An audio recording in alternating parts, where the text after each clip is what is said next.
एक गांव में रोहिन नाम की एक छोटी लड़की रहती थी। वो अपनी सौतेली माँ और पिता के साथ रहती थी। उसकी माँ उसे बहुत प्यार करती थी।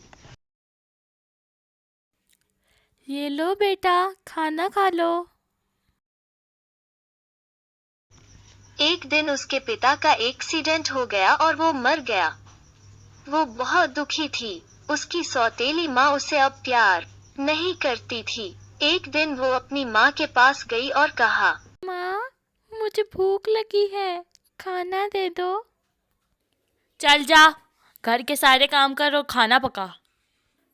माँ, मुझे खाना पकाना नहीं आता। तुझे खाना पकाना नहीं आता? मुफ्त की रोटी तोड़ेगी। चल जा और खाना पका। रूही खाना बनाना नहीं जानती थी। वो रसोई में खाना बनाने जाती है। सारा खाना जल जाता है। उसकी माँ रसोई में आती है। ये क्या किया? सारा खाना जला दिया। माँ, मुझे ना मारो, मुझे दर्द हो रहा है। उसकी सौतेली माँ उसे बहुत मारती है। सौतेली माँ उसे कमरे में जंजीरों में बांधती है और उसे खाने के लिए कुछ नहीं देती है। माँ, मुझे खाने के लिए कुछ दे दो, बहुत भूख लगी है। कल से कुछ नहीं खाया, खाना दे दो। रुक जा, खाना देती हूँ। उसकी सौतेली माँ उसको जली हुई रोटी देती है।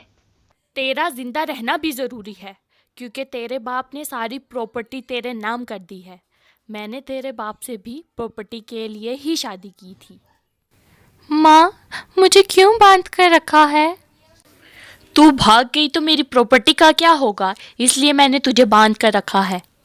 एक दिन उसकी सौतेली माँ उसे खाना देने आती है। उसकी जंजीर की चाबी उधर ही गिर जाती है।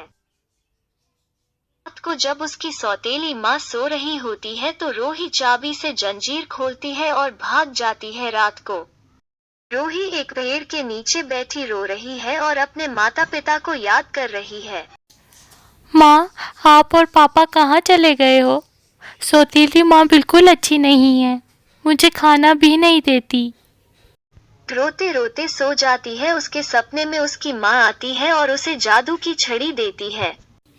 ये लो बेटा, जादुई छड़ी, ये तुम्हारी मदद करेगी। जब कोई तुम्हें परेशान करेगा, ये छड़ी उसे बहुत मारेगी। सुबह उसके हाथ में एक छड़ी होती है। वो छड़ी लेकर घर जाती है। उसकी माँ कहती है, ए कलमुही, कहाँ चली गई थी? आज मैं तुझे बहुत मारूंगी। जैसे ही उसकी माँ उसको मारने आती है, छड़ी उसकी बहुत पिटाई करती है। बचाओ, बचाओ, ये छड़ी मुझे मार डालेगी, बचाओ। बचाओ, बचाओ, ये छड़ी मुझे मार डालेगी, बचाओ। छोड़ दो, जैसी भी है मेरी माँ है। छड़ी रुक जाती है। रूही की सौतेली माँ उससे माफी मांगती है।